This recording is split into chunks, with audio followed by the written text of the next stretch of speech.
Yes, okay, recording is on. Please, Brett.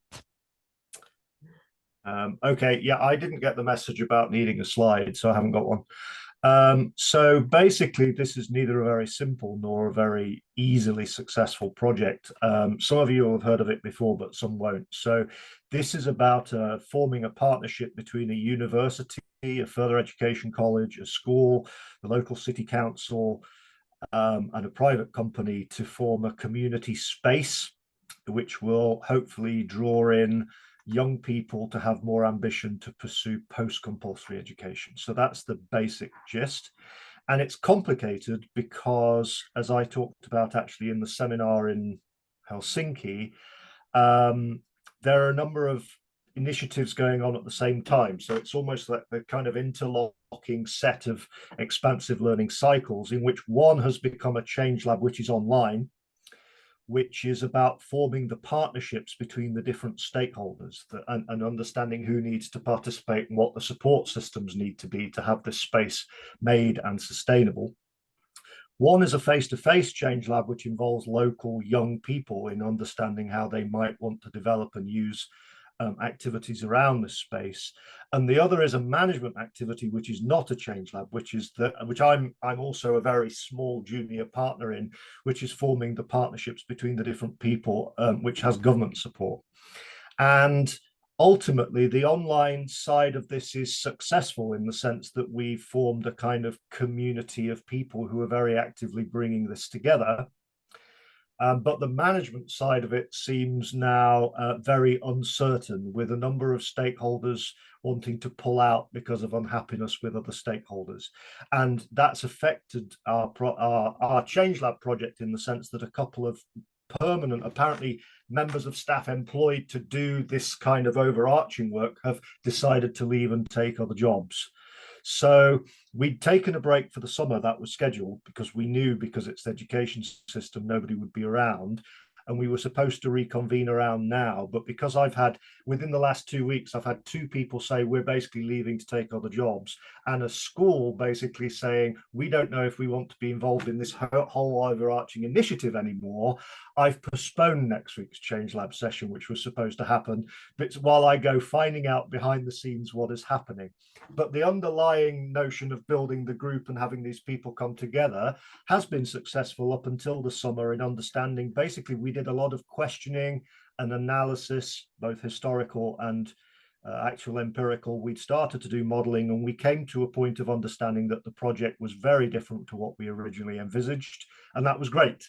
And then we went into the summer all positive, and then it's kind of not gone that way by the end of the summer. So that's it. Fantastic summary and status of the project. Wonderful, Brett. Phil, please. Hello, everyone. I also missed the memo.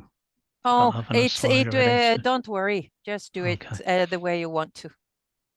Okay, so last time we spoke, I was running an online formative intervention. It was a change laboratory they were part-time learners enrolled on a diploma in facilities management for built infrastructure. So people who work in hospitals, prisons, schools, places like that, but look after the built infrastructure. And we were getting to the point where we were just exposing problems with the process itself of the online formative intervention. So particular challenges for researcher interventionists, things like functional checks were distracting people from expansive work, if that makes sense.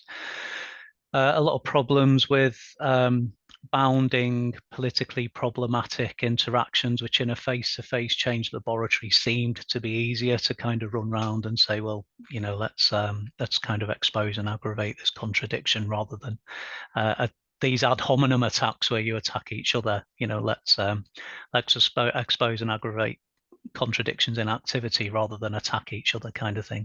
It seems to be easier in a face-to-face change lab than an online change lab. and technical setbacks when we're sharing media in subgroups and plenaries, getting people used to breakout rooms and to, sending signals to breakout rooms, and maybe even dropping into a breakout room without fundamentally derailing the expansive work that's going on in there because suddenly somebody appears. Or I know a few of you have mentioned similar problems where you feel like you're really getting somewhere with expansive work, and somebody somewhere will suddenly just bombard the whole group with URLs, with hyperlinks or with links to YouTube videos and say, go and have a look at this, it's amazing. And you think, actually, first of all, it's not amazing. Second of all, we were really getting somewhere. It just might not have been as flashy and ostentatious as this video. So that kind of thing. And also difficulty in shifting ownership of expansive work to participants. Feels like it's easier in a face-to-face, in a physically co-present change lab than an online change lab. A few online unresolved dilemmas that we've got are they're related to this online emulation of physical spaces as well. We seem to be almost unable to break out of the habit of trying to arrange 3 monitors or trying to arrange 3 smart boards as the surfaces would be arranged.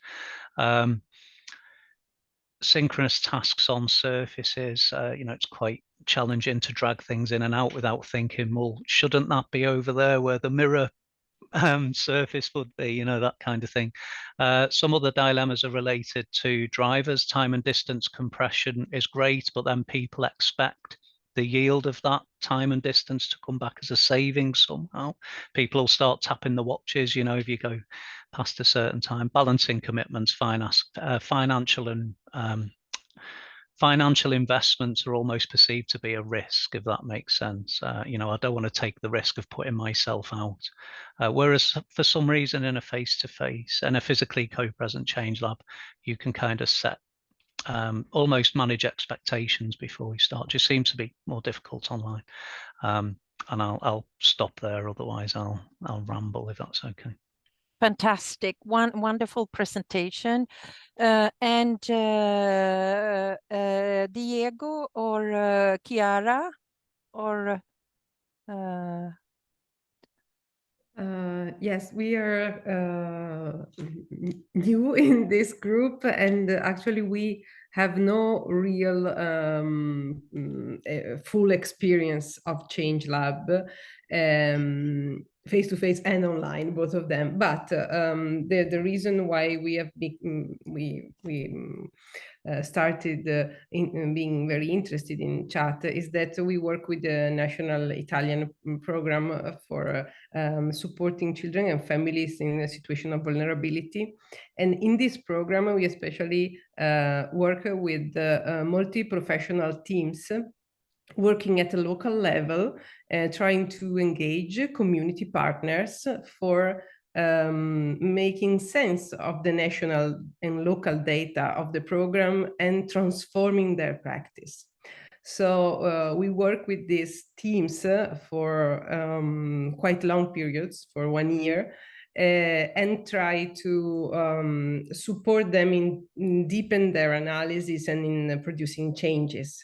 So we started using activity theory to analyze what was happening, and now, especially these years, we are trying to focus on a very few territories, on few cities to work properly using a change lab method. So far we have been analyzing what was going on and what could be the challenges also for us as researchers in working with professionals, but also community actors in this frame. And we think it could be really promising. We're very enthusiastic, but we don't have an ongoing research on online. Oh, well, you do in one sense, because what we have seen also that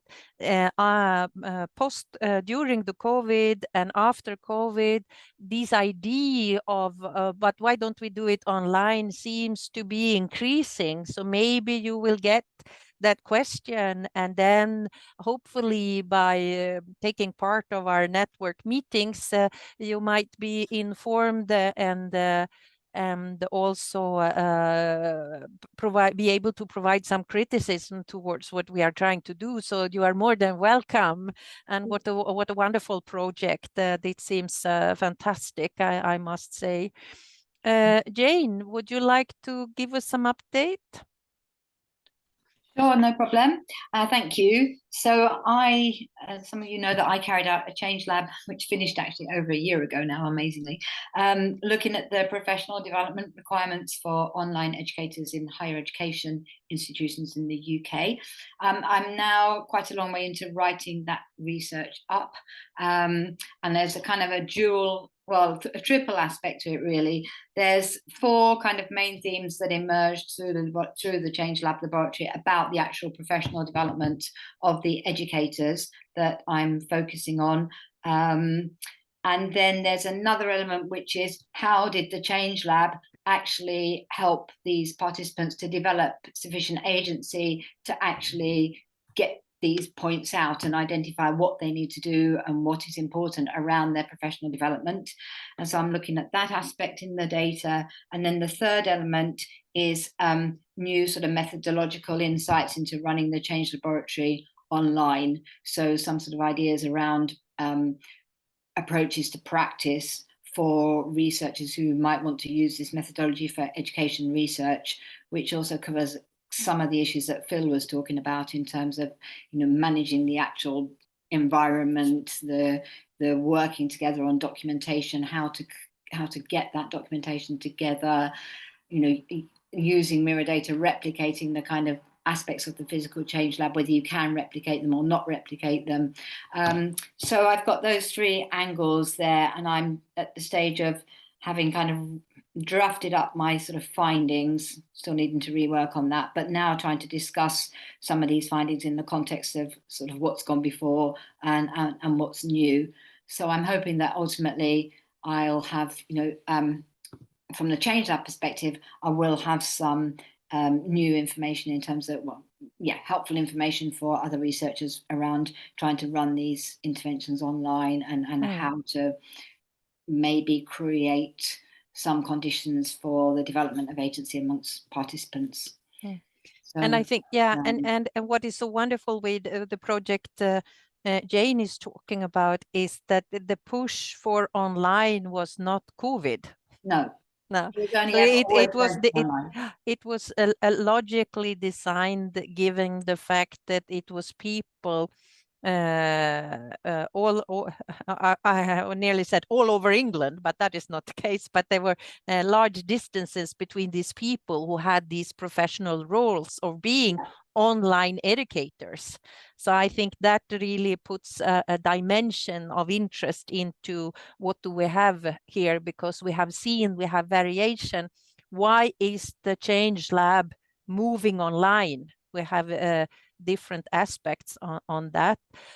Thank you, Jane. Fran, do you have something you would like to share with us? Yeah, again, I'm a similar situation as last year where I've not actually started yet, but just to give you some background, we've co-developed a course or co-developed a curriculum in clinical data science with Health Education England. And it's geared towards supporting people in healthcare professionals who with their data science skills. So fundamentally, generally, well, we've got kind of courses that are health data science that are geared towards people who want to be health data scientists, but not people in the NHS who want to develop that skill set and change their practice in ways that they, is going to change again once they've learned the skills. So my idea of kind of using Change Lab was we're about to go live with one of the units in data engineering as a CPD unit, and then the full PG cert will start next year. But what I'd like to kind of develop for the PG cert is once they've finished the course, that we actually run a Change Lab after that. And we've got a tool in terms of teaching materials. We're using Jupyter Notebooks, which is normally a research tool, which basically is a web notebook, which has kind of instructional material on there, videos, text, images, as well as coding. so they can try and play and practice in a kind of safe environment. But what we've created, and I'm actually testing it this week, is a learning journal used by using Jupyter notebooks. So basically, we'll gather that mirror data by giving them the learning journal once they finish the course. So when they go back into practice, they can see how they use that learning journal, what the issues they have, and we'd kind of then do the full change lab in terms of the sessions, etc. So really, I'm kind of here just trying to basically absorb your lessons learned and be a bit cheeky, but yeah, kind of, because it will be people who across the UK, so it will be online. So it'd be good to hear kind of how you've gone about sort of developing those relationships using and change labs using Zoom, etc. So that's where I'm at. Oh, that's wonderful, Fran. And it seems like your project shares similarities from the outset and the organization with Jane. So I think that could be really fruitful to have that type of interaction and sharing of experience in that sense. Thank you, Fran. Thanks. Catherine, hello and welcome. We are shortly given a short status description. Where are our projects? So could you please share something from your work? Sure. And thank you for this. And apologies, I have to nip off at 3:30, and then I'll be back at 3. You are not the only one. So this is okay. popping in, popping out. It's, we are a welcoming group. You come when you can and you leave when you must. It's the revolving door of online learning, isn't it? There we go. So I've just finished a project. Essentially, where I work at the institution, we use Change Laboratory. So thank you, Rio and colleagues, to help us train PhD researchers. So they're interdisciplinary, but we want to focus on problems that matter for the student researchers, but also for society. So we've applied the methodology to work with BBC, looking at culture within the BBC and culture within the university. We've used it for the National Health Service, so it's interesting to hear about Fran, and that was focusing on sustainability. And we've also used it to great effect actually on neurodiversity, so helping to design recruitment programs actually for organisations that are reflective of neurodiverse needs. So what we're focusing on now, and it's a bit like Fran said, is trying to capture the learning. So we're thinking about the Change Laboratory is hugely successful at having this quite short, we sort of concate it a little bit. So short-term projects, sort of 2 to 3 months. But it's how do we capture the learning and the formative element and the reflection, and that students can go away from the programme with some thinking and evidence about what they've done. And we've actually learned through the neurodiversity work. We ended up working with Professor Temple Grandin, who's like she is neurodiverse, and she's also a world expert on it. And she talked to us about the importance of portfolios and enabling students to have a portfolio of the activity that they've done. So we've been focusing on that, and it's been amazing actually. The outputs that come from people's minds, when you see it we've done it as an e-portfolio, so they capture it as a Google Sites website. And then we've been looking at ways of peer assessing. So we've actually been using computer modelling to help students to look at each other's collaboration and to see that in portfolio form and to understand what they've taken from that. So that's the thing that we've been working on at the moment. So it's been really interesting. And we're also separately looking at grappling with a hybrid change laboratory. So what does that mean? Who wins, who loses? Is there an imbalance in terms of the agency of players when it's hybrid? So that's the project. I'm just writing it up at the moment and hoping to publish that one. So yeah. Oh, that is wonderful, because again, that the hybrid model might be also something that will develop over time, giving the experience that we have post-COVID. So we'll see. Very interesting. Thank you so much, Catherine, for that. Yrjö?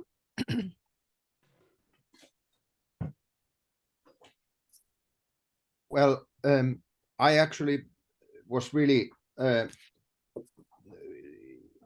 in the situation that I thought that I could not attend, and my schedule just changed basically yesterday so that I could attend. So I have not prepared at all. I really apologize. No need to apologize. Mention very briefly that my own current change laboratory work has been with actually 2 change laboratories with 14-year-old school students who are basically designing and implementing projects of their own that they find significant themselves, and this has generated a lot of challenges because this type of a target group, I think, has not been involved before, and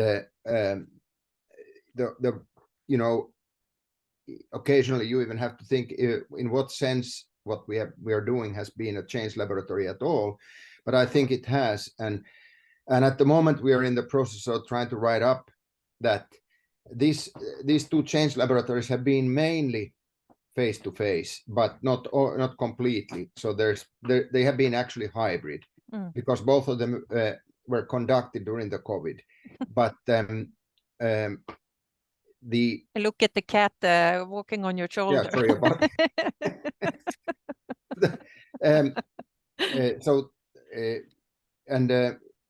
all I can say at the moment is that you know, I'm really keen to listen to the experiences of others, because the aspect of being a hybrid has not yet. We have been mainly focusing on other issues in our analysis rather than this hybridity, and so that's only coming up now. Then I would like to mention that Anna-Liisa, who is with whom I also work quite a bit, has conducted or is conducting actually 2 online change laboratories. One is with Chinese colleagues in Beijing. It's in teacher education, and the other one is in Italy with the vocational education, and both of them are completely online, but also because they are still the final sessions are supposed to happen in the next few weeks.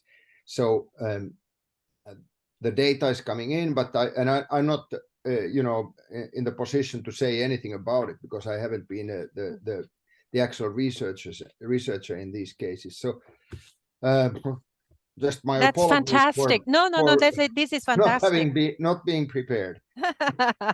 Yeah, but you see, as a professional, you come out as if you were prepared. So we have again a project that is have some experience of this hybridity. Not fully online, not fully at site, but this hybrid. And we will see also, I think in the future, we will have different models of what is hybrid. Yes. Right. So that is very crucial for us, of course, to gather experience, and of course also write up our experience and do the analysis, which I personally we are struggling with at the moment. And how wonderful to hear that the online change lab that Anna-Liisa is running with China and Italy is moving and close to finalizing. So very good news also for that. And finally, I will now present, and of course I have a slide. So here is one, I hope you can see it. The only one. Yes, but now you have 2. Can you see one slide despite that you have, it's not the perfect mode of presentation? Because hang on. No, I cannot get it. What do you see on your screen? We see a slide. It's fine. And what happened now? That's perfect. Yeah. Okay, great. So here is the full project of a designed from the outset, a chat-driven research design. It was addressing the fact that it was so unequal access to educational success because of large grade differences between groups of boys and groups of girls. And I will not tell you the background story. I will just show you the design, right? So here is the design, but then so change laboratory number 1. You can see the dates. 9 session between these dates in 2019. Do you see? Yes, and then 8 session between these days in 2019. And then we had the 2 change lab in 2020. But you know, in the spring of 2020, COVID came. So first, the red text here indicates that this is the new plan, the pandemic edition of our project, right? So first it was postponed, but then it became online, but not because of of us, the researchers, but because of the push and demand from the practitioners. Because they said, we have heard that the change lab you have been running with, at site has been really interesting and demanding and developing and all that. So we want to have ours. So we suggest that we do it online. And you know the story in the first I said no, because I had never heard of anything such an online change lab. But then I changed my mind because I thought that I could not live with myself if I was a coward just because I don't know how to do it. How can I say no? This is research, so let's do the research together. So therefore, change lab number 4 turned out to be fully online because it was during the pandemic. And also change lab 5, we needed to postpone because there was this corona fear in the staff and there were other things that was impossible for us to go back to the school after the pandemic. So this is postponed totally. But then change lab number 6 was also first postponed. But then, since they have heard about that the online mode was possible, we started online, but then new regulation came, so we can continue. The first 2 section was online, and then the 6 remaining were at site. So you see that this is the project and the experiments that we have developed. So we have actually one fully online for the reason of COVID. And then we have a mixed, I would not say hybrid, but some kind of a hybrid of a hybrid. I don't know. But this change lab number 4, we have now, if you can follow me here to point number 1 in the upper corner, the full online CL is conducted, and we have also conducted a follow-up study 1 year after the proper change lab, so to speak, to see what was the benefit when we come back 1 year after to see was it worthwhile or not. And Irju writes in the chat that Aiden's group has just published a paper, which is fantastic. I didn't know about that. Thank you, Irju. We need to look more into that. But we are trying, we have a manuscript in the making regarding the process and lessons learned, including the 1 year follow-up data. We are also working with the special issue initiative. Brett Bly and Aidan Ball and I are trying to push this, but we have unclear results so far, but we will come back to that. Furthermore, my colleague Monica Egelström and I are still trying to write up a paper on historicity in Change Lab, and now including data for the online Change Lab is in the making. So this is the status of our project. We struggle with writing up our results. However, we have really rich data and wonderful lessons learned. So we hope that we are able to push through in higher pace than we have done so far, but it is linked to the work situation here at University West. We are really doing our best, but we want to be better than doing the best. So this is the status from us. Oh, and now everyone has been presenting. Please take the reference that Irju shared with us in the chat. So you have that. And now, Sarah, please, because we want to hear her present, right? Yes, fantastic. Well, so Sarah. well done for all at least pretending to look enthusiastic. No, this is not pretend. This is for real. We are really looking forward to hear about your project because it's so super interesting. Sarah, the floor is yours.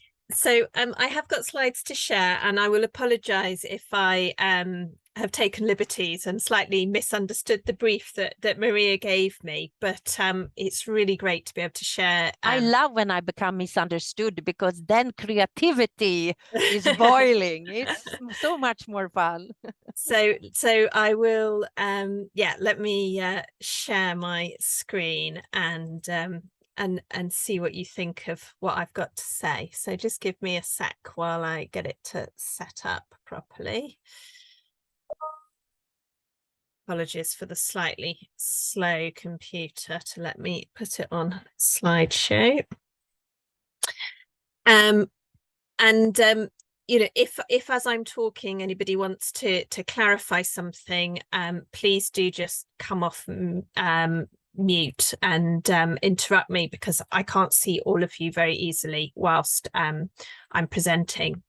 So this is the sort of official title of my research project, and some of you be aware that I came to Helsinki and shared it, and we deliberately chose the title we drew on the Change Laboratory approach because I am definitely not a purist when it comes to research methodology, and I'm very conscious that today I'm speaking to experts in Change Laboratory, and some of what we've done, even putting aside the innovation and creative aspects, you may feel is a stretch from what you would see as falling neatly within those parameters.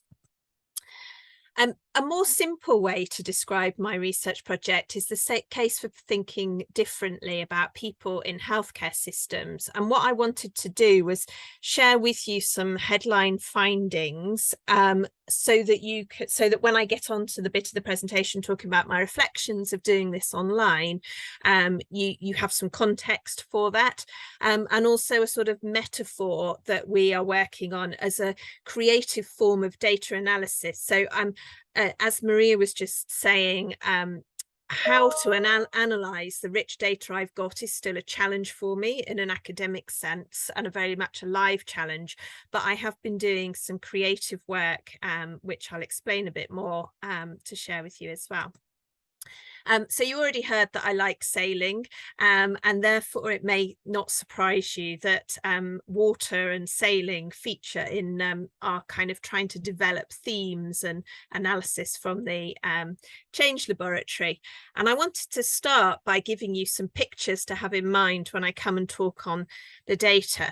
So my project's looking at healthcare systems, and the metaphor that the group and I have worked with is living in an archipelago. And we've been thinking about relationships and how people connect between each other, which we're calling relational reach, and also relational glue. What are the things that stick something together? So within a system, the stuff that people do, and a metaphor for this being about building boats and bridges. And often the way that you want to go in healthcare, particularly in complex areas of healthcare. So I'm not talking so much about sort of simple procedural tasks, but more thinking about complex illness, serious illness. The course made good, to use a sailing metaphor, where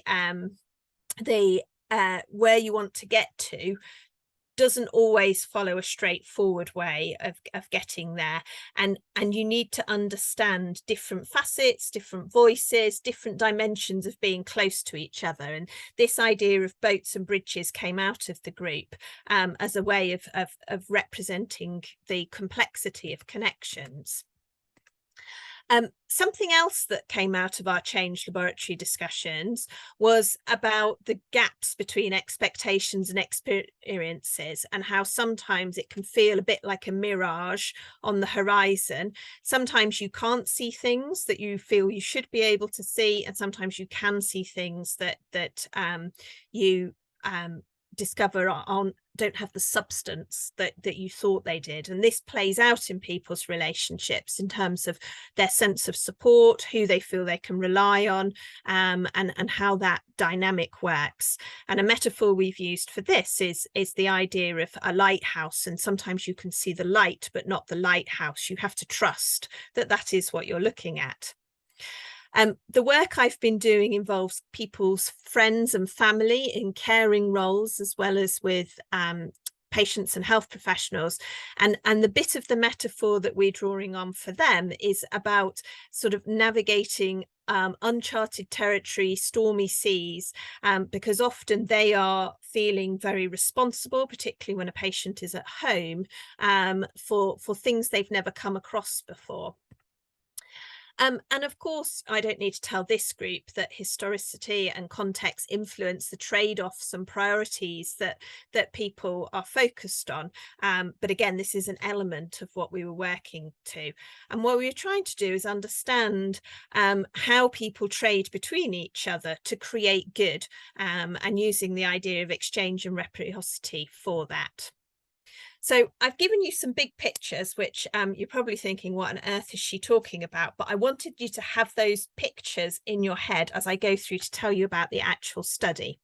So I've been looking at two different aspects of healthcare: palliative medicine, palliative care, which seeks to improve the care of people facing physical, life-threatening illness, progressive illness, and people with serious mental illness. And in the UK, although you might think intuitively these are very different parts of a healthcare system, how our systems are organised is very similar structurally. So in both these areas of practice, if somebody is at home, their first port of call will be their community nursing team, their general practitioner, and then they may or may not get involvement from a specialist team in either mental health or palliative care. But even if the person doesn't experience direct involvement from those specialist teams may be involved behind the scenes, supporting the general practitioners and the community nurses. A similar sort of pattern of specialists being in advisory roles to generalists operates in hospitals as well. And so it doesn't take much to understand that in those situations, healthcare is necessarily and critically dependent on relationships and interpersonal interactions. And I started the research very much from the idea of collective generation and transmission of meaning within a system, whether that was intentional or not, because of this complexity of lots of different people, different teams, different organizations, different structures within a social system. And so to look at the entirety of my study, this is a kind of overview map of where I started. And as you can see, prior to the Change Laboratory bit, there was some review work done on the literature. We hoped to identify the things listed here and use intervention component analysis to pull those apart a bit, although as I'll come on to say, the literature was much less informative than we hoped. So that section essentially strengthens the argument for our research because of gaps rather than necessarily providing us with useful tools. We also used ego networks as a focus, so taking individuals and asking them to talk about who else they interacted with, either in their care or in providing care for particular people. And there was a series of observations and interviews that we did there before coming into the Change Laboratory session. And the ultimate goals of the study you can see here on the right-hand side of the slide. So the problem that we were trying to address was that in these two areas of healthcare, being technically or clinically good isn't enough to deliver safe healthcare, let alone good care. Institutes and organisations weigh different risks differently, and often the technical clinical is focused on rather than other aspects of safety and good in care. Often for these groups of people, there are tensions with structural safety standards. So a good example of that is if you think about somebody at the end of life with palliative care needs, who is perhaps dying at home and will have their own priorities about their care and what's most important to them. They are going to be extremely high risk for developing things like pressure ulcers, because their skin is very fragile, and the standard safety instructions will say that they should be moved between every 1 or 2 hours to try and reduce this. This is a major undertaking, and quite frankly, most people, if they know that they're at the end of their life, would rather spend time with their family than constantly being rotated around a bed in an uncomfortable fashion. So you can see that that it's important that those standards aren't applied in an unthinking way. However, to totally ignore the fact that this person's at risk would equally result in avoidable harm. So there's a lot to be negotiated. And I will argue that the model of the system that I've described sort of acts as sentinel cases for understanding these issues of negotiating safety, risk and improvement when you need to depend on relationships to work out what is the best thing to do in any given situation. And yet our systems don't really acknowledge this. So we need to know about hidden work. We need to know how, or if indeed that work is valued, and what good looks like. And again, to try and express that in a more simple way, perhaps you're able to think for yourself, what would you want in terms of ideal care if someone you cared about was experiencing serious mental or physical illness? You are unlikely to be thinking, oh, I'd love someone to tick that they'd followed all the protocols. You're more likely to be thinking of something more individual or personal around that.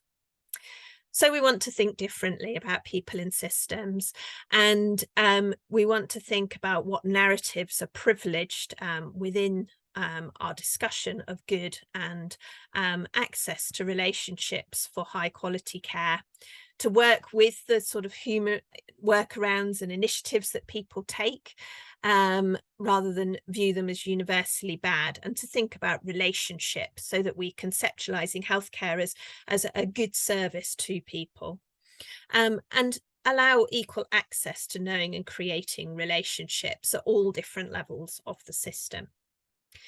So we need to think about what is hidden, and I guess some of you will be very familiar with people talk about work as imagined, designed, prescribed, done or reported in the patient safety and in other safety literature more widely. But what we're really interested in is what matters. that may or may not be some of those other things. We're interested in shared language, interpretations, values, and practices, and what it takes for people on either side of a boundary of expertise or a different team to work together to create new knowledge. Viewing knowledge as something that's embedded and invested in practice. So why did I come to Change Laboratory? I mean, I've probably given you some clues along the way. I wanted to bring the hidden work into the open. And the purity or pragmatism aspect to my subtitle at the beginning was the Change Laboratory was originally going to be face-to-face and then was moved to online because of the pandemic. But even before that, we decided we weren't going to do a study that was working within an organisational boundary, because the very nature of the problems I've described don't sit within organisational boundaries. And it wasn't from a moment of crisis. It was... but we were going to try and run a cycle with people in exemplar roles. And so we were already trying to be innovative in working at a level of abstraction from immediate personal practices and experiences to consider the big picture issues. So people were coming with professional or patient or carer experience, but it wasn't, you know, me as a patient with my GP, my specialist. It was just people representing those different roles. And what we were asking as researchers is, could this help us create a multi-voice vision for how the system could be improved and what success would look like? Would we get concrete suggestions for change? And could we create a framework that people might draw on to in more specific local situations, assess their need for change around these issues in the future? So what did we do? So I said we prepared with some ethnographic work. We also co-designed our research with a public engagement group. I talked about the literature review, basically identifying an absence of narrative synthesizing real life practice with the sort of how things work on paper, safety, risk and improvement approaches. And we got ethnographic data from 148 people, as you can see here, covering a range of experience, roles and different teams, and a mixture of interviews and observation, all of which I carried out.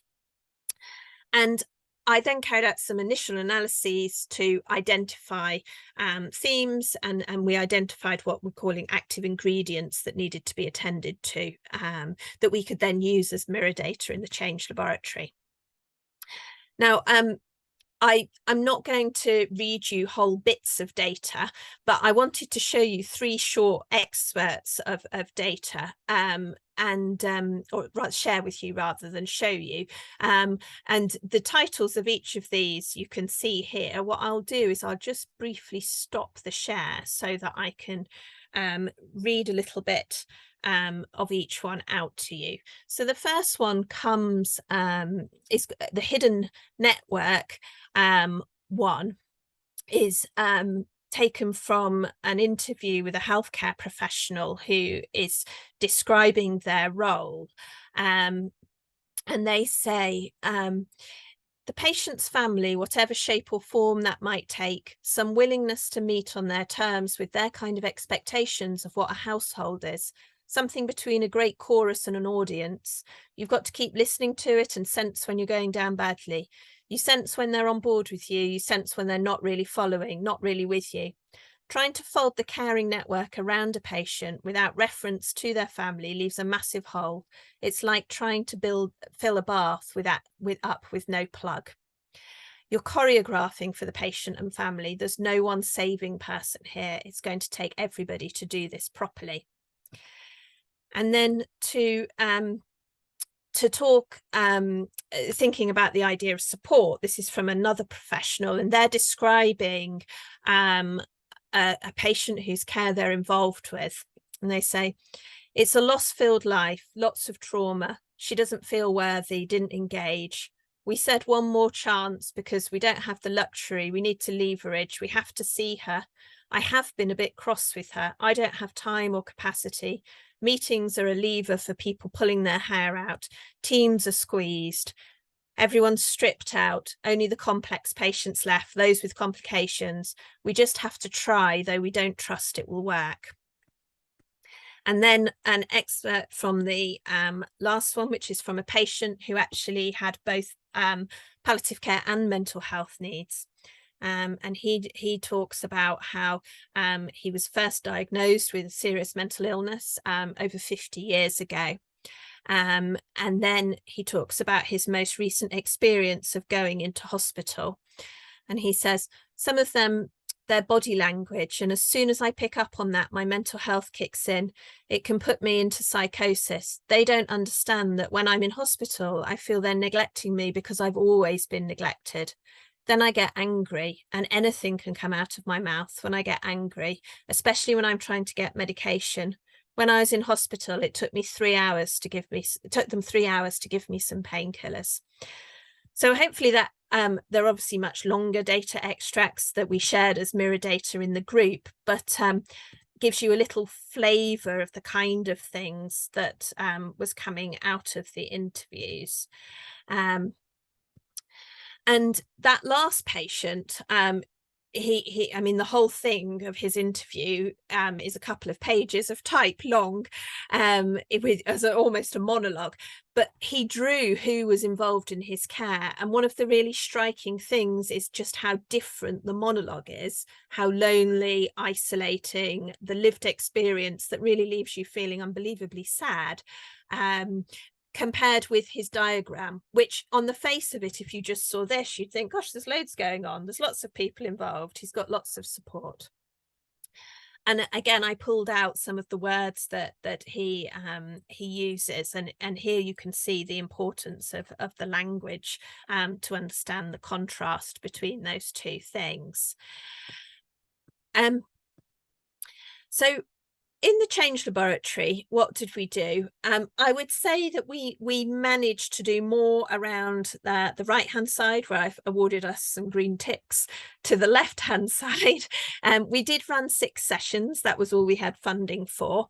There were 19 participants, of which 9 had also either been observed or interviewed as part of the earlier part of the study, and 10 were additional. And then 2 researcher facilitators, myself and somebody else who was very much there to help me with the additional burden, which lots of you alluded to in your updates about in terms of running it online and managing the technical side of things. I think this bit of the expansive learning cycle sort of worked very well. Coming to here, people struggled much more, and I think there's a lot in the data about power dynamics, both real and perceived, that was influencing that. We tried to use some quality improvement things as triggers for activities, and I'm not expecting you to see the detail, but if anyone's interested, if you Google creative approaches to problem solving methods toolkit, it will come up, and the bits in blue are the headings of the different things we used, because we were trying to really get people to think about improvement as our focus of our Change Laboratory.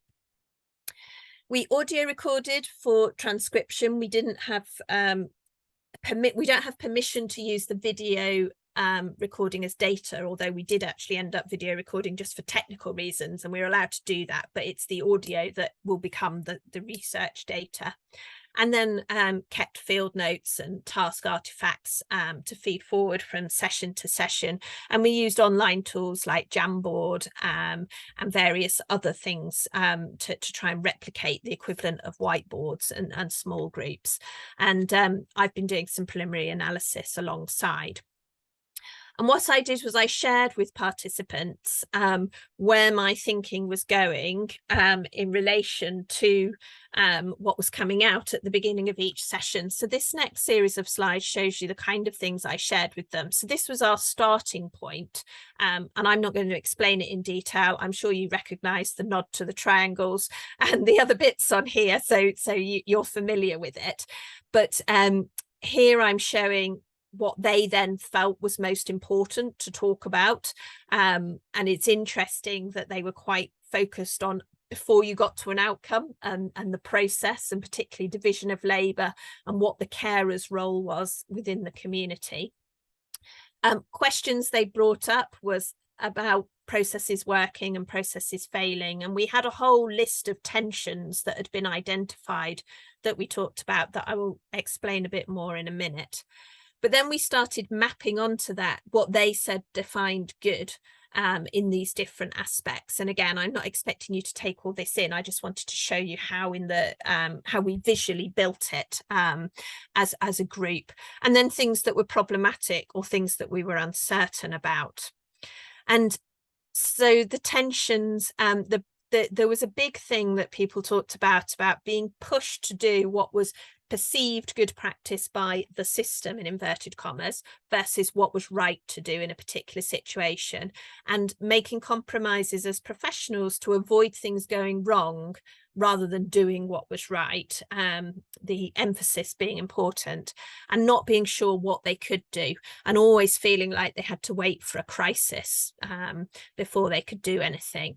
And so unpicking that a bit more, we identified that there were issues around real-time dialogue rather than systems that just, you know, somebody's transmitting information, you hope someone else is receiving it, but it's almost impossible to actually have a live real-time conversation. The doing things versus recording things, not letting things go wrong, hierarchies based on structures rather than experience or expertise. Really interesting thing about the them and us, and I would explain a bit more, the dynamics in the group very quickly became a we're and us, even though people came from different roles, and some were professionals and some were patients and some were carers, but there was this idea and this othering of the system. And people wanted everything to be in their little team, which would then have had to become an enormous team, rather than having to coordinate with different bits of the system, because that was where they saw the focus of most tension. So to illustrate that a little bit more, this is actually a quote from a carer at the top who is commenting on her view of what it is being a professional. And she says, working in an organisation offers a different challenge from being on the outside, managing hierarchies, keeping on the right side of those in power. On the other hand, carers are deeply affected by what happens to the person they care for, and in some ways are freer to ask for more, but often don't know how the system works. And in response, a professional reflected that it was interesting everyone was struggling, and you can see them developing their thinking. We need to work with the team rather than blaming teams. So if I have concerns that they haven't done certain things, I should pick up the phone, build relationship as well, and respect each other's input more. And so then we came back to our original diagram and tried to pick up on what exchange might look like and what safety through relational mediated outcomes would look like. There was a strong emphasis on the fact that artifacts often create a false sense of control, and our healthcare system absolutely loves that. The need for shared learning from everybody involved, shared dialogue, safety, including transparent sharing of risks, a big issue about patients, carers and professionals collectively feeling trusted by the system, again in inverted commas, to make thoughtful, personalised choices and develop creative solutions, and for division of labour to be by agreement, with a mechanism for questioning what adds value. So to try and summarise in a sentence what the Change Laboratory group really came up with was that instead of trying to construct systems that don't rely on people knowing each other, our energies should be focused on creating systems that facilitate relational working through equitable opportunities for knowing and multiple dimensions of proximity, which is a phrase I've said a few times now, and I am going to come on and explain. Going back to the metaphor, safety isn't always what we think it is. We should never step down into a lifeboat, which is a sailor's mantra. And if you really want to know, I'll explain that to you a bit more at the end. But coming back to this archipelago type idea, and the reason this was so attractive to the group, I think, is because it has this idea of not being able to fully define a norm or fully define boundaries, but needing to be a community together and wanting to have a system that facilitates that. So equity is not created through structural standardization. People have permission to work relationally. There's no predetermined right. Organizations genuinely commit to well-being, not tokenistically, and create equality of access to relationships, and the lower thresholds for triggering work. So that was another interesting thing. People talked about multiple professional and multi-disciplinary meetings for really complex care patients. But basically, until you flag in the system as causing the system a problem, your case doesn't get taken to one of those meetings. And it's quite common to hear people in those meetings say, oh, this is a really expensive meeting. What are we, why are we all sat here talking about this case, when actually not talking about it is really expensive too, but of course no one is measuring that cost. And so the need to have a more collective approach. So we developed this idea of collective social safety, of people feeling safe with each other in a common purpose, founded on trust and negotiation, and using these ideas of relational glue and relational reach to navigate through the system, or your way around the archipelago. And there were elements that they fell into kind of what would create the ability to do that. And handily, lots of them began with C, as you can see down the right hand side of this slide. So again, a work in progress, but these are words that genuinely came up again and again without me forcing the alphabet on people. I'm going to skip over some of the quotes, but I'm happy to share them, and obviously they'll flash up on the recording so people can pause if you want to look. Nuance in risk trade-offs and priorities was a really key thing. Lots of people talked about things like, I'm quite a little fish. No one felt they knew who had the power to change the system.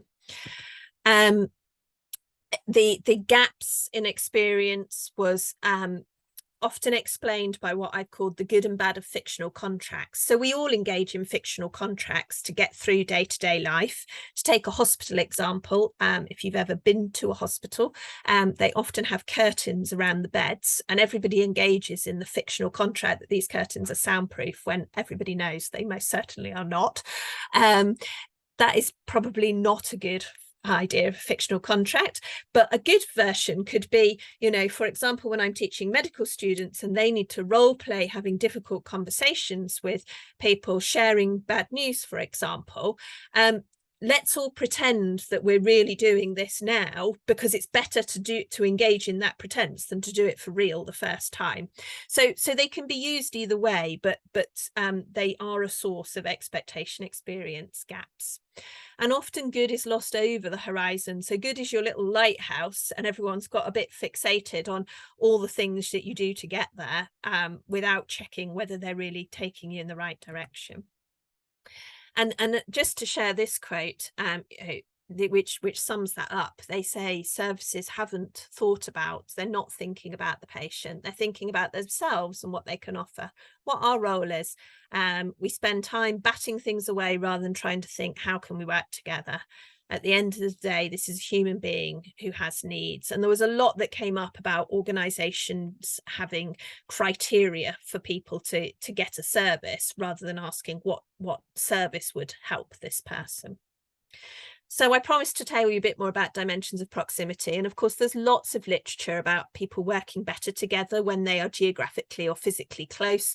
In medicine, people often talk about corridor conversations. We all know about the loss of serendipity in the pandemic, of those spontaneous conversations we enjoy. But actually, the group identified that feeling close in a moral sense, in a temporal, linguistic, psychological and social sense, could be more important than geographical and physical closeness. For carers, ambiguity and assumptions about their role, and the huge difference between too much responsibility in the community versus being treated almost with suspicion when somebody was admitted to hospital, was a massive issue. and this really affected their sense of support. And here you can see some of the C's featuring again. Again, I will slip over those quotes. So I'm trying to join a narrative and say to people, this stuff all really matters, because if we don't pay attention to it, there is genuine potential for damage. And what we found are touch points, if you like, when overlooking the social sets up our systems to fail. Being unconventional and doing things flexibly is something that we want to have. And so we need a new narrative for the making of the relational, and to do less of the stuff on the left and more on the stuff of the right hand side of this slide. In both palliative care and mental health care, out of the Change Laboratory, these things came out as things that are common principles for any change in the system. And again, this is a summary of what I've said, no great surprises.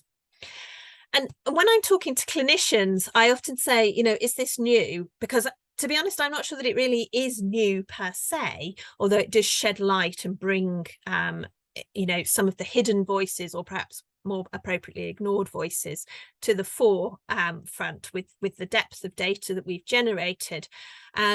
But why is it not happening? And how much, just how much evidence do we have to produce to get this change? And I think there's a big question about how do we translate from where we are with this research study to value and action in practice. Sorry, I don't know why that did that.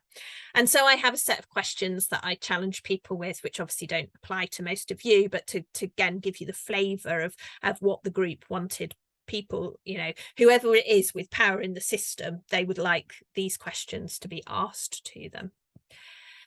And I think certainly in the UK, we have brewing storms on the horizon. There's a lot of talk about integrated healthcare. Nobody really knows what it is. And this is taken from somebody else's work who studied the pilots of integrated care systems in the UK. And they conclude that the problem was that integration wasn't conceptualized as a form of work done, but instead in the pilots, people got pulled back to focusing on just organizational constructs, and there's need for more emphasis on the actual interactions and work that people are trying to engage in, rather than just, you know, rearranging the furniture. So I wanted to share with you some reflections on my methodology.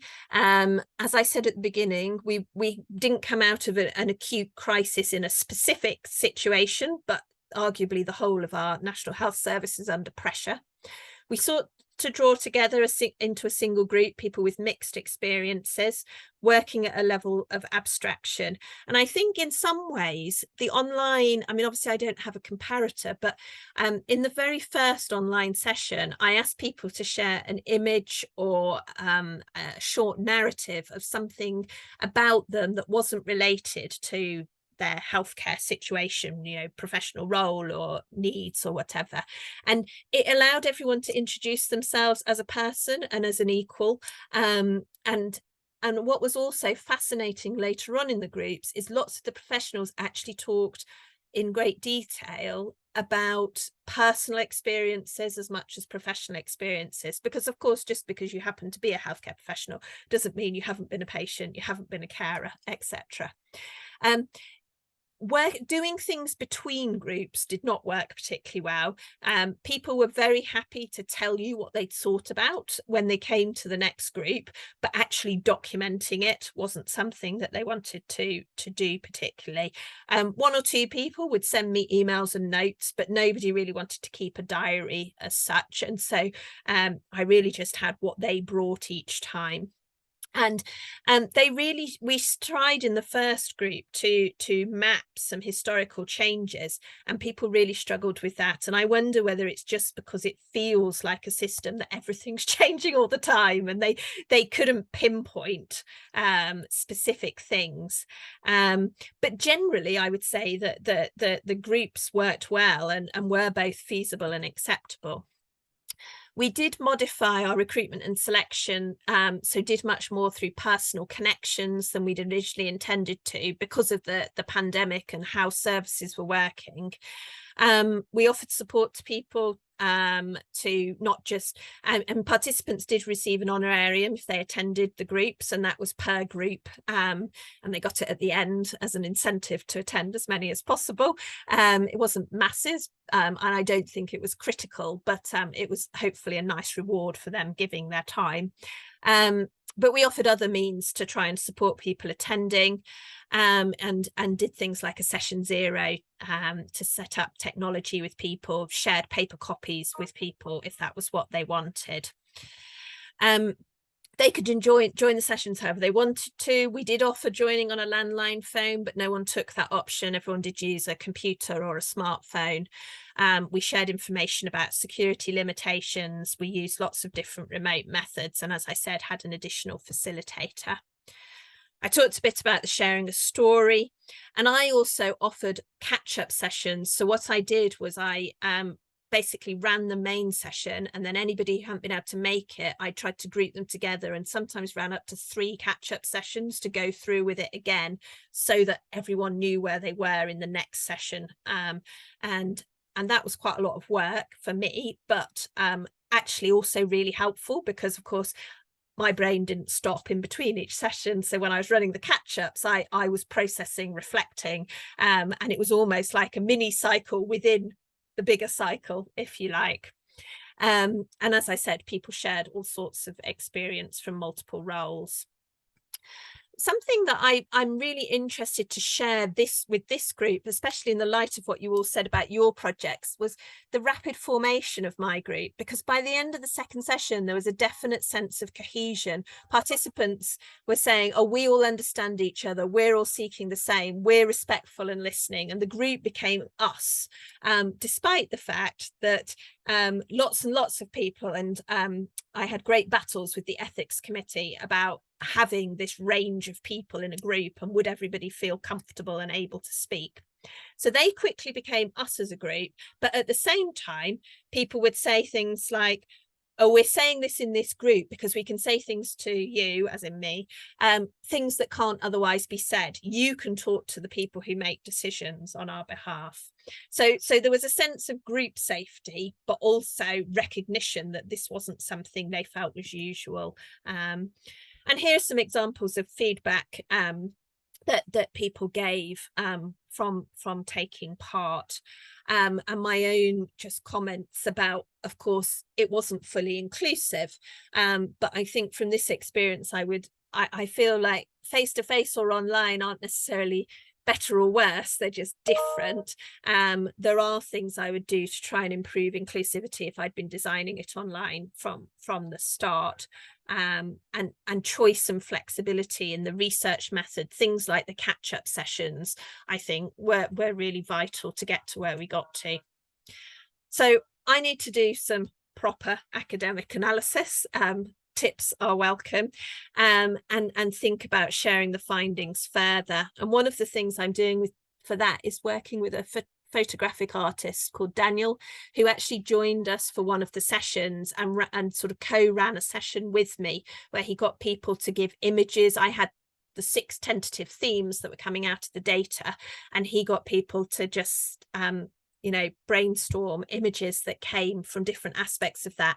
And soon I'll be able to share the photographs he's produced as a result, as a series of reflections on our findings. So thank you very much. For the sake of the recording, these are my contact details. You've all got them, and it'd be lovely to hear what anybody thinks. So I will stop sharing my screen.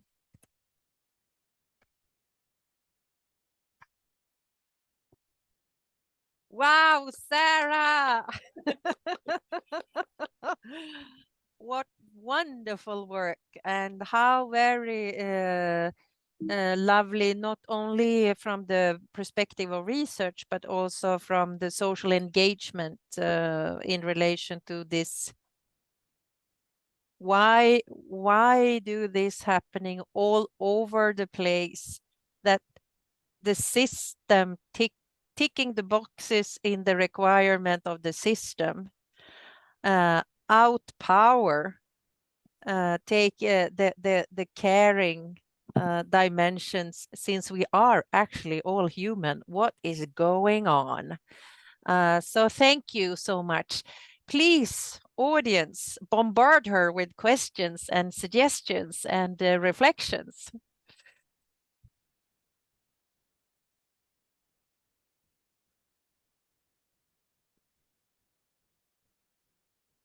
And there was a silence. I Brett, just made a note, if it's all right. I made a quick Philip, note please, that, and then Brett. you were, to me, some of the things you were stating showed the difference between by agreement and by consensus, I suppose. You know, a lot of the things that you brought out were clearly by agreement of that group who had a sense of it's us and them. And yet that's very different than the pretense of managerial consensus, isn't it? I thought that was great. And I'm only pointing that out, I suppose, because I don't want it to sound condescending or anything, but I suppose fish don't see the water, and you might take for granted, I think, how important that is and how great it was to see. I don't know if you've picked up on how that came across or how it might come across to some readers might be absolutely fascinated by that, you know. And I don't know if you've realised that, Sarah, but to me it was a great example of that anyway. I don't know if the others agree. Thank you. That's really helpful. Brett, please. Thanks, Sarah. I mean, I don't have a very coherent kind of set of comments, but it reminded me of a few things, really. I had actually one of the PhD students I was thinking of mentioning to you was in this meeting earlier, but she left. So Catherine's work ended up focusing a lot on relationships between people and feeling that the system was the problem, you know. And for that reason, Catherine ended up drawing quite a lot on this work, this theoretical framework by Anne Edwards on relational working, relational agency. I think Anne Edwards uses the terms interchangeably. And that was written about. And that tends to focus much more on interpersonal relations than the systemicness that often focused so heavily in a lot of changelab work. Now, I don't know if I want to recommend that as a solution in total, because in a changelab I did that was a face-to-face changelab sort of 6 years ago now, I think, that same thing came up in a medical context. It was about developing a medical curriculum. And we tried in that project to use Anne Edwards' concepts as a kind of structure, as a second stimuli. And honestly, it didn't work very well. And in the end, it went back to designing triangles, which you know is probably where we should have started. But the reason for doing that, I think, was motivated, and it's maybe interesting that it was a medical context too, by this notion that systemness in medical contexts is often viewed as the enemy, right? The system is what's always the problem because somebody's imposing that on you. And so sometimes for people trying to design a new system feels like buying into the same logic that got you into this mess in the first place. And so partly I'd be interested to know your experiences when you said people got as far as modeling and then ran into problems. What was it they felt they were trying to actually design? Not, but what was it they felt actually they were trying to reach towards? Does that make sense? Yeah, and I think you're hitting on an important point, because the kinds of things people would say was, you can't design a system to do this. And this was, they found it really, really hard to articulate. And this is where we started talking in analogies and metaphors, because we were trying to find a way for them to articulate what it was they were trying to do. And it was the same. So they would say, well, you know, they would come up with words like, oh, it needs to be supportive. And you say, okay, tell me what that is or looks like or feels like. And they'd be like, well, support, you know. And you were like, okay.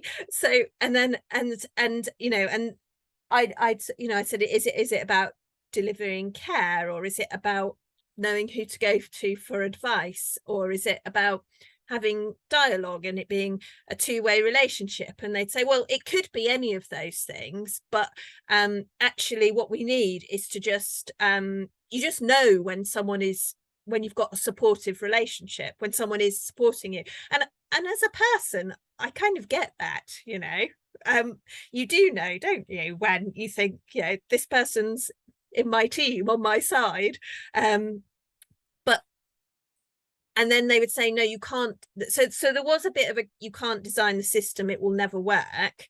But there was also a desire to not be running effectively two systems in parallel, one which is the official broken system, or the enemy system, and then there's the, you know, below the radar, hidden system, which is people talking to each other, finding their way, working things out.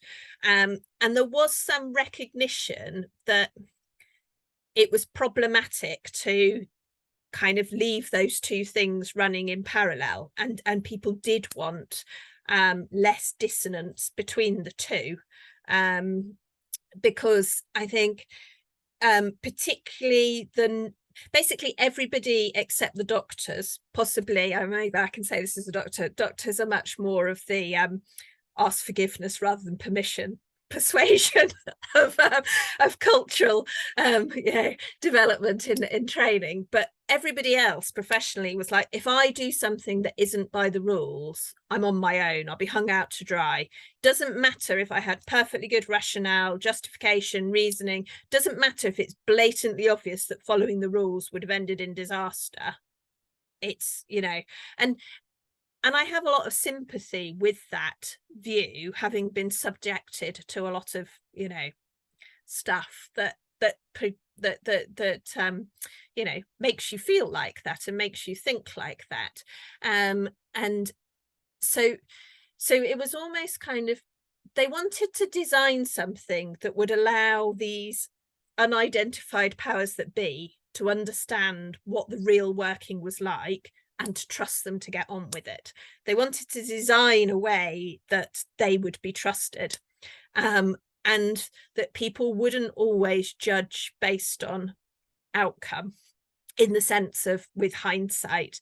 And it's kind of a little bit like, you know, I suppose in, you know, in a justice system, is every, you know, some crimes are justified, are not justified. Some crimes are you know, that the punishment is based on what the outcome was, and others are based on the motivation, or the motivation or lack of, you know, a particular motivation is used as mitigating circumstances. And it was those kinds of things that they wanted there to be better understanding.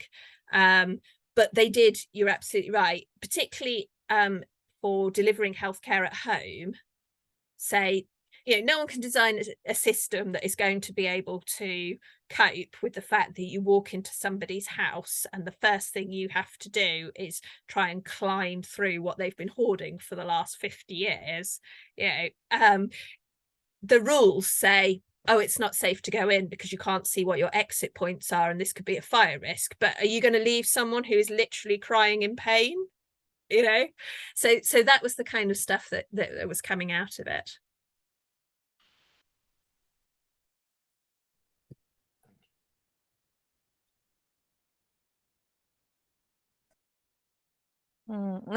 Sarah, and I really think this is a wonderful example that shows us that online Change Lab is absolutely feasible and can produce high quality research. So I think this is really something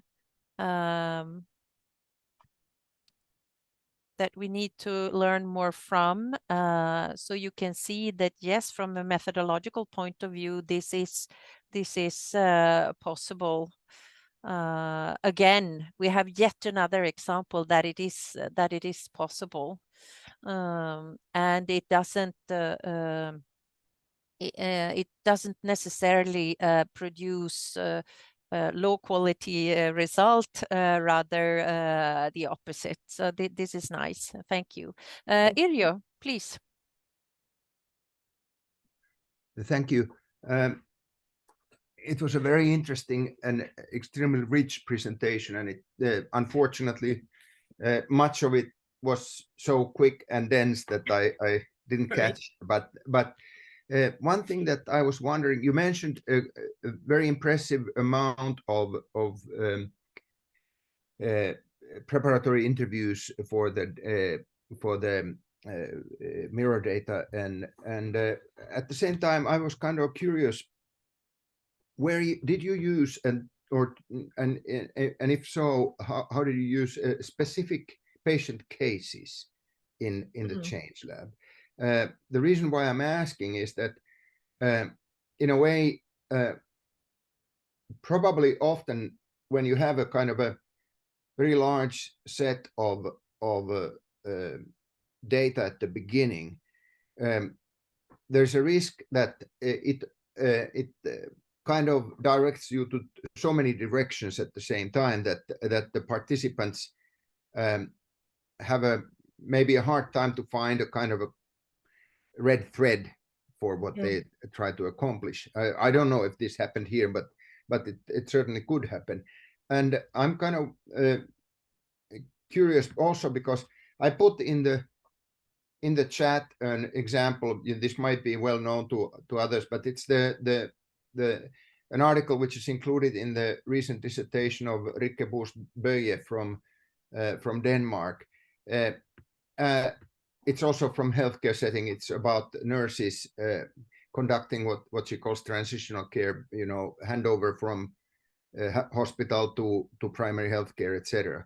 And in this Change Laboratory work, she basically built on one single very powerful patient case, in which things did not go very well. And it seemed to work very effectively because it was well documented and rich enough so that it could be kind of not just used as an anecdote, but as something that people had to engage with quite seriously and some depth. And I have the same experience from the past with health in healthcare settings, that Change Laboratories where the actual patient was present were particularly powerful, because in a way you could not anymore explain away the patient's concerns because the patient was there.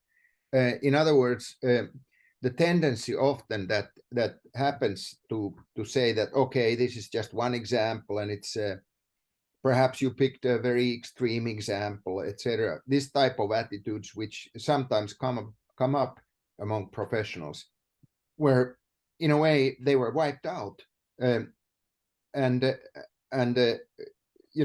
professionals had to engage in dialogue with the actual patient, at least for some period, which brought the effort to a level where you could not move forward with generalities. You had to say something quite concrete, because the patient would say, look, you guys let me down. I'm dying because of you. And this literally happened a couple of times. And that's a very tough situation for professionals, that they realize that this is not anymore an issue of statistics or generalities. I'm just wondering if any of that came up, and what is your take on it? Yeah, thank you. That's really helpful questions to ask. And certainly things I've written some of them down so that I can think a bit more in depth. But so in the group we had some patients as well as carers and professionals, and so I think there was that was a bit of mitigation designed in against people being able to, because no one could say, oh, patients think this or nurses think that without knowing that there were some of those people present. And my worry more about that was that some groups might not feel able to speak, but as I explained, that wasn't what came about. In terms of sharing the mirror data, I guess there were three things I did. So in the first one, after people had introduced themselves as people, I got them to talk about what they felt were issues, either from their direct experience or just general kind of, views on life around palliative care, mental health care, healthcare systems, safety, what good looks like. And then in the second half of that session, I shared some tentative themes from the ethnographic data with illustrated quotes. And what I did was, for each theme, I made sure I had a quote from a patient, a healthcare professional who was in a generalist team, a specialist, a carer, so that you had the multiple perspectives going on.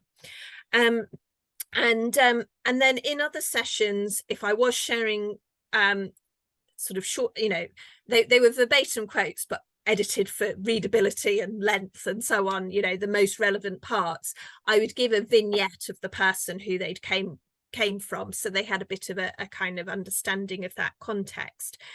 And then towards the end, there was a feeling that people wanted to see longer extracts of data, and that was where the bits I read out to you. So what and what I'd also noticed myself by that stage in the concurrent analysis was there were these long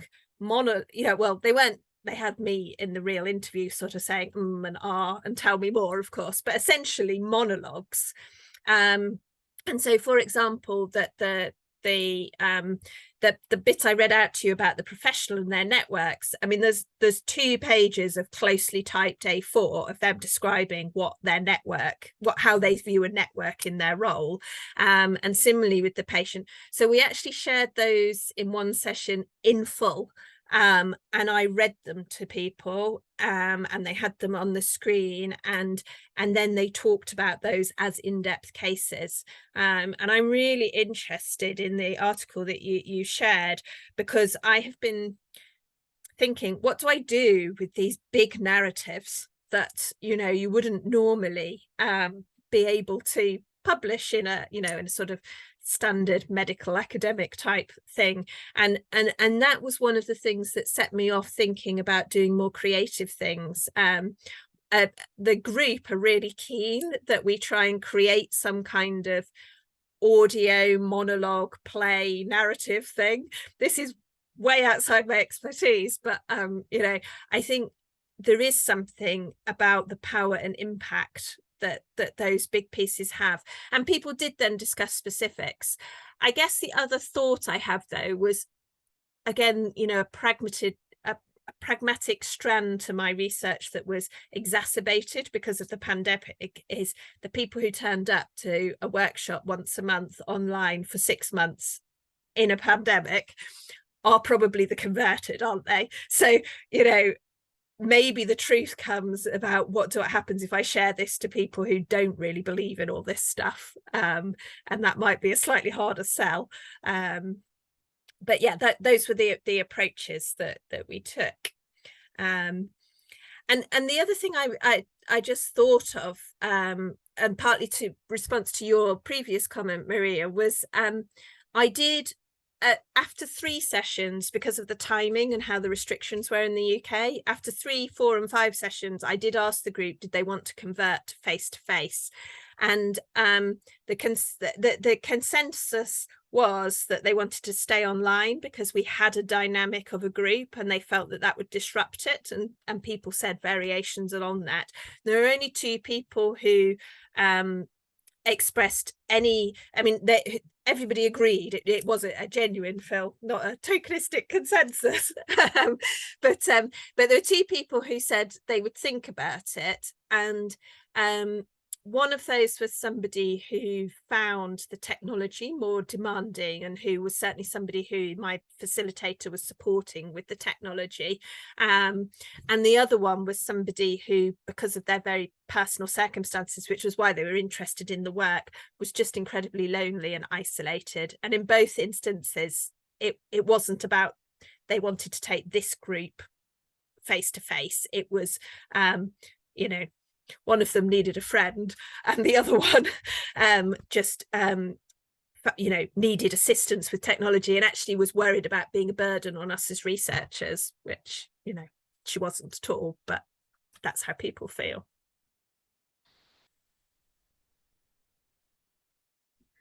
If I'm just a quick remark, the article reference that I gave may not be the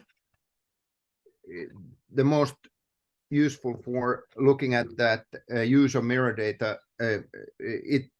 In fact, I think it would be better to take a look at the actual dissertation. I think you can find it also online. Okay. Because in the Scandinavian style, the dissertation consists of number of articles. The articles themselves tend to be so short that they exactly face that same problem that you mentioned, that rich cases may not be fully reported. So I think that it's probably more useful to take a look at the actual dissertation. I'll put the reference to the dissertation in the chat also. That's wonderful. Thank you. In any case, many thanks for your explanation. It was very useful. Thank you. Yes, thank you so much, Sarah. I'm very curious to read your work, also because it was hard for me to follow along everything. And I found it really especially interesting, the relationship that you mentioned between small scale and big scale issues, because this is something that we find a lot in child protection, and I think there are many common issues that we meet in practice. So I'm really looking forward to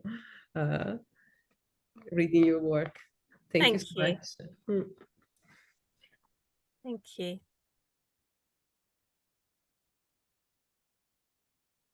I was also reflecting on the fact that you were using, sea terms as metaphors, and here, of course, I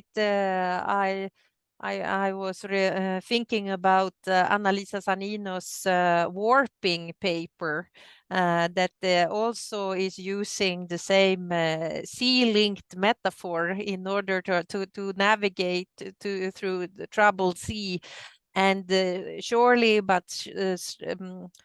slowly but surely finding ways to break out from troubled sea, to find the rescue and keep on moving in order to perhaps sometimes with mundane models in the end create more radical changes.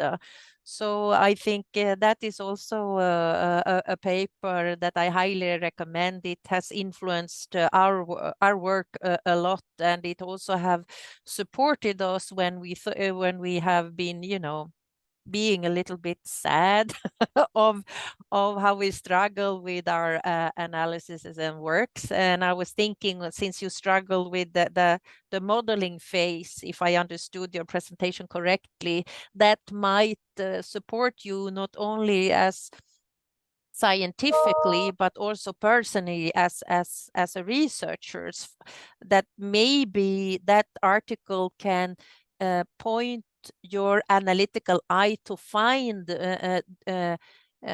small changes that they actually did. But maybe we have sometimes too much hope of more clear and finalized modeling. I don't know, but I find that paper very helpful. And if you anchoring forward exactly, Philip is talking about here with the warping paper by Annalisa Zanino, and you can also see in the chat that Irjo has find the reference to the thesis. Great. Thank you. It's Rike, right? Irjo, I can't hear you. Sorry, I was muted. Sorry about that. Yeah, it's Rike. You know her very well. Yeah, yes, Rike yes, Bikberg. fantastic. Yes. Yeah. That's her thesis. I think that the whole thesis is in the web, but I didn't have a chance to check, but I'm sure it can be found. Great. So with all these presentations, we can see that a lot of the project has matured. They have become finalized. We have data for proper publications. Some people in the network has already published their online Change Lab work. The rest of us need to move even further.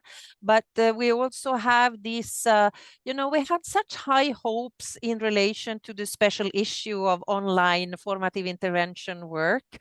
So Brett, Aidan, and I have been trying to push through, but we are warping it, so to speak, anchoring forward, being, trying something, being a little bit disappointed, trying something else, and then we see. Because what we think is that wouldn't it be great to have online Change Lab in a collection of papers, so you find them and you can compare and contrast easily while reading, because we really believe that that would have been a contribution to the research community. So what do you think? Should we keep on doing it, or should we, abandon the idea and start trying to write up single papers and spread out the publications? What do you think? If I may very quickly comment, I soon have to leave. So yes, I think that it might be that this kind of collection would very well fit in. There's a new format several publishers are pursuing now, and for example, Palgrave has this. I'm putting it right now there, in the chat. Mm-hmm. It's called Palgrave Pivot. And I know that Springer has a very similar format, and probably other pretty good publishers have also that. There are monographs, but relatively compact, shorter than normal books. 25,000 to 50,000 words, longer than a journal article, but shorter than monograph, taking advantage of a swift and flexible publication process, as they say. And I've seen, for instance, the Palgrave list, and several of them are actually edited so that there are multiple articles included, but on the focused topic. And I think that this could be, in fact, quite a good format. I forget what Springer calls this similar format, but I know that at least Springer has the same thing, so that they're like books that come out more quickly, are a little bit more compact, but they have the benefit of that you can organize the peer reviewing completely yourself, and make sure that it's focused. And I think that they would allow us perhaps to, because the problem with this online change laboratory idea for many people in established journals is that they don't know what it is. That we know, we have read the reviews. It's like, yeah. oh. And it could be that this format is more open and open-minded and innovative. So it's just, I think, worth checking. This, oh, somebody has actually put it. Yeah, Springer Briefs. Yeah, exactly. Oh, that was Brett. Of course, Brett is always quick. So, and I'm sure there might be even other publishers who are doing the same thing now. And so I think that it's worth considering as an alternative. Wonderful, wonderful suggestion. Thank you, Irjo. I have also a question regarding to our colleagues in this sense, in relation to continue the work and make more prolonged publication of the same material.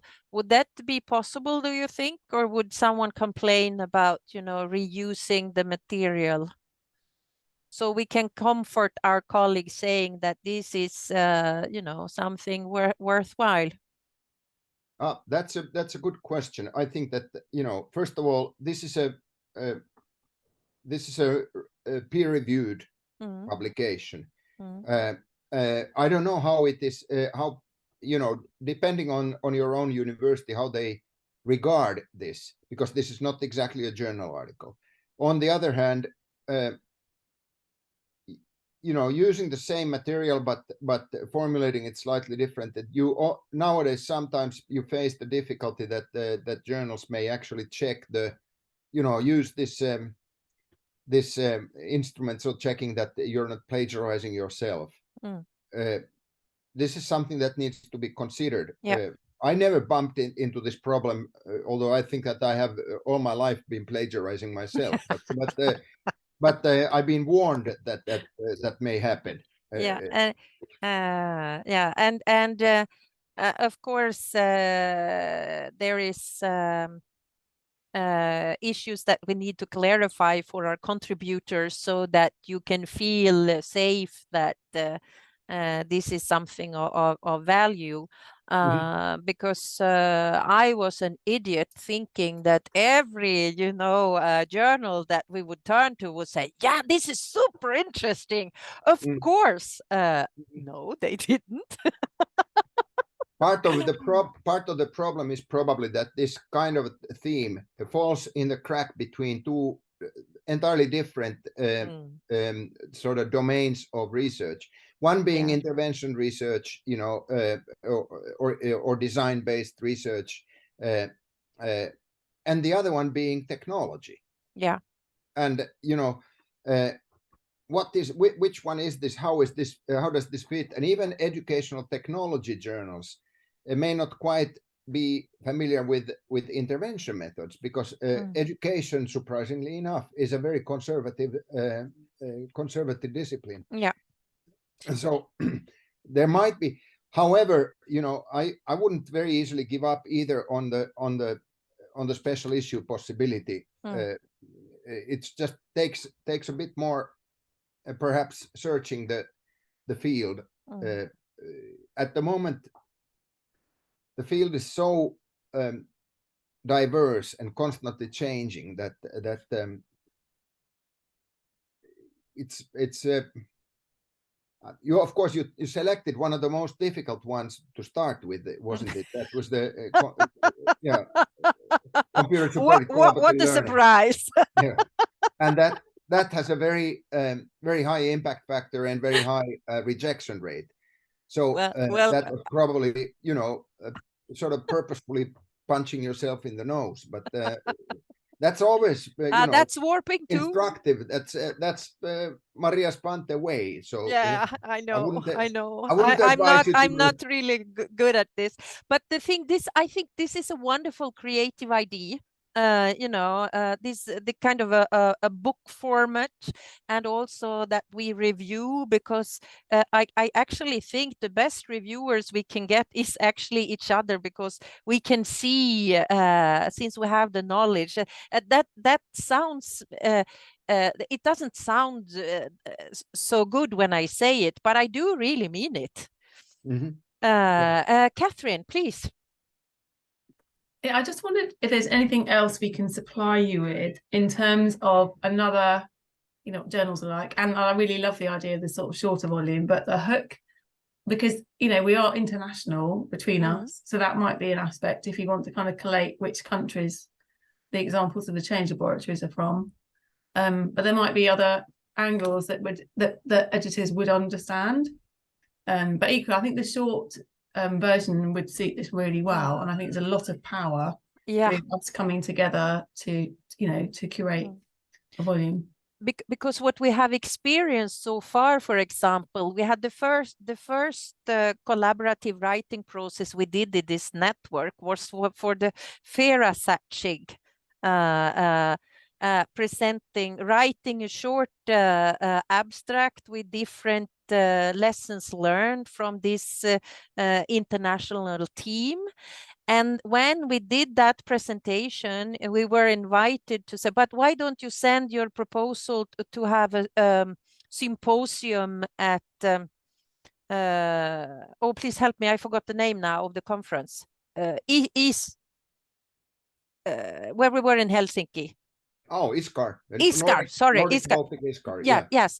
And we said, yeah, sure. So we wrote up a proposal and sent in and were accepted, and we went there and went to a nightclub and then dancing. But then after this, it was also this, we should write a special issue, because we have had that idea quite early on, and then it was really materialized, and then we kind of conducted that, and we thought that this will going quite. I thought my more sensible colleagues were more, they understood this much better than I did. Nevertheless, I think we still are a great team, because a complementary team.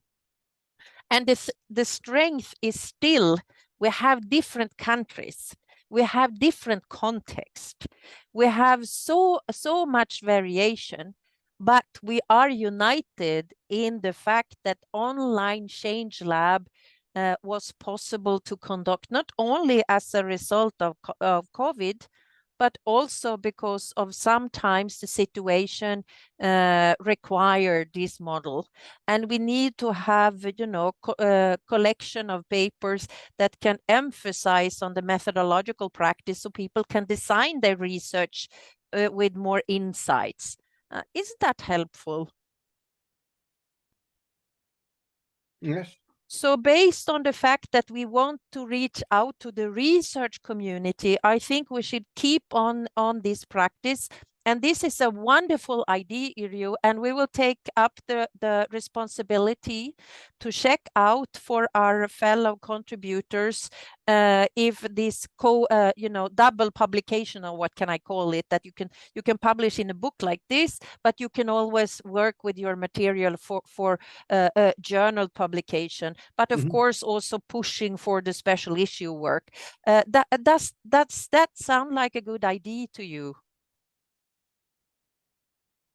Yeah, Brett has raised his hand, and Irjo is saying goodbye. See you soon, Irjo. Enjoy, Yeah. take care. And the Okay. link will I come. need to take care of the cat. Yeah. What's an energetic cat? Yeah, it's a young kitten, and yeah, it tears us apart. Oh, that's wonderful. Thanks for a very good session. Thank you. Brett, you have raised your hand, please. Yeah, I just wanted to briefly mention, Maria, I've talked to you about this before, and also Phil, I've talked about this too before. But by the way, I'm positive about the book idea. One other thing is that I've got a number of people who are constantly interested in trying to set up change labs in general, and online change labs are included in that. And we realize it's quite difficult to get, useful resources, things like that. So I am in the process of setting up a website where the idea would be, hopefully people can actually put useful resources with their name on it, and that people could find them. And obviously those would not be any way equivalent to a journal article or a book chapter. It would be a web resource. And I've already started making that website. So I might try and encourage people, once this is up and running, to submit resources. My experience of doing things like this before is you get a surprisingly big audience. I also have what I thought was a very amusing name for this website, which is the Bureau de Change Laboratory, or Bureau de Change Lab, based on Bureau de Change, right? Except when I told Maria that in Helsinki, she didn't laugh, so maybe it was the name as I thought. But anyway, I'm laughing now, I'm slow. So if I haven't messaged you about that already, maybe I'll try and encourage you to put something short and practical up on a website like that. I think there's a need. Very good. And there is also a lot of efforts going on in relation to create a global movement on chat. So please check out the reading seminars that is arranged for Annalisa Zanino and Helena at the Gothenburg University. Have you seen that link? So now the upcoming reading seminar is on this this paper, you know this, yeah. It's going to be very interesting, and tomorrow, if I remember it correctly, is the last day for applying for attending, and also to communicate your question linked to the specific article. I think it is a wonderful initiative, so I applaud everything like that. But with that said, time is now out, and please, well, let's applaud Sarah for her presentation. It was lovely. Thank you. How very wonderful. And now each and every one of you take care. And I will, as usual, send out a doodle to be able to perhaps arrange an online CL event before Christmas. So we are aiming for 2 each semester. I think that is quite enough, don't you think? Yeah. So, ciao. Bye, everyone. Thank you. Thank Thank you you. so much. Enjoy.